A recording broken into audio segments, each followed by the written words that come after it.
Thank you very much, Honorable Speaker. I rise to support the bill by Honorable Jane Jerry, a very well thought of bill, Honorable Speaker, a bill that is preserving the dignity of Kenyans, not only inherently, but also the inalienable dignity of Kenyans, of a right to access health services as enshrined in the Constitution in Article 43, Subarticle 1, Paragraph A, that every person has a right to access to healthcare services. And in addition to that, Article 43, Subarticle 2, further breathes life that every person has a right to access any emergency treatment.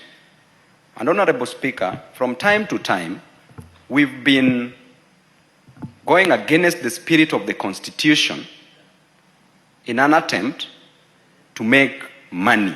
And because of that, Honorable Speaker, we know very well that greed blurs vision. When there's too much greed, when we are just looking for money, there will be no vision. Honorable Speaker, we know very well of the Hippocratic oath that the doctors took, which is named clearly after the physician, the Greek physician called Hippocrates. And it is clear the person is the father of medicine. It is clear, Honorable Speaker, that the oath states that, number one, you should not do harm. Do no harm. Mean no harm. Number two, that you should treat the patients according to the best of your ability as a medic. And number three, that you owe a duty of care to the patients that come to these medical facilities. Further, there is an oath taken by the nurses, the Nightingale Pledge, which was created in 1893 in honor of Florence Nightingale, that do no harm, that you need to practice nursing faithfully, just as doctors should practice medicine ethically. And therefore, Honorable Speaker, if somebody walks to a hospital to access treatment, the first thing that every Kenyan citizen should get is a right to have a healthy life. Honorable Speaker, you know the role of health in economic development. A sick nation... Honorable Babu. Yes, Honorable Speaker. It would seem that mostly those who turn people away are neither doctors nor nurses. There are these people called hospital administrators. Where do you put them? Because I'm coming there, Honorable Speaker. Most of these people who own these hospitals are doctors. And therefore they are within that same bracket. And you see, to the administrators, the moment they are giving these instructions, they are given from the bosses. Now, most of the people that we employ as CEOs of these public hospitals are also doctors. And Honorable Speaker, you even go to Mama Lucy, which is just here, you will find that some of the medics are the ones who might be pushing the patients away, and that I've seen from time to time. And I also understand them, that they're also frustrated because of lack of payment. They are not paid on time and they are not paid well. I also understand their frustrations. But the most important thing is to preserve life. And just to divert a little bit, General Patton in the United States of America said that when you fight for your country, you do not need to die for your country.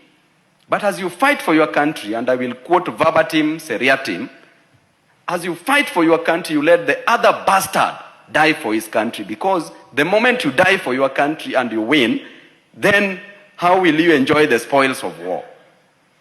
Therefore, Honorable Speaker, it brings me back to the role of health in economic development. A sick child cannot go to school. A sick nation cannot be productive. And that clearly tells you, Honorable Speaker, that the first most important thing to do is to ensure that healthcare is affordable. And if not affordable, should be free. If not free, should be very affordable. You walk to Mama Lucy Hospital, Honorable Speaker, you lack 500 shillings for x-ray, a chest x-ray, it means that you're going to die. At the same time, Honorable Speaker, you lack 2,500 shillings for high-level x-ray again, you don't get medication. Then it means that we are losing thousands of Kenyan citizens who deserve to grow this nation.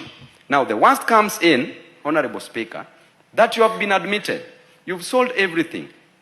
You are from the village, you are from the slums, you are even from a well-off family. You've spent all your earthly belongings in a hospital. Then eventually you lose your patient. Then the rubber meets the road. You lose the patient, you've lost everything. Then you are told that you can't take a dead body from the hospital just to go and bury. At that point, Honorable Speaker, you are mourning. Somebody has passed on. You are mourning. Then the hospital insists that we have to get hold, we have to detain the body.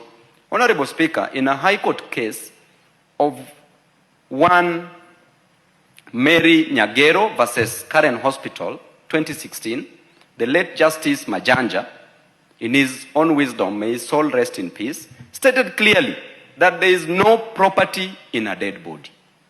That you cannot sell a dead body. There is no economic value in a dead body.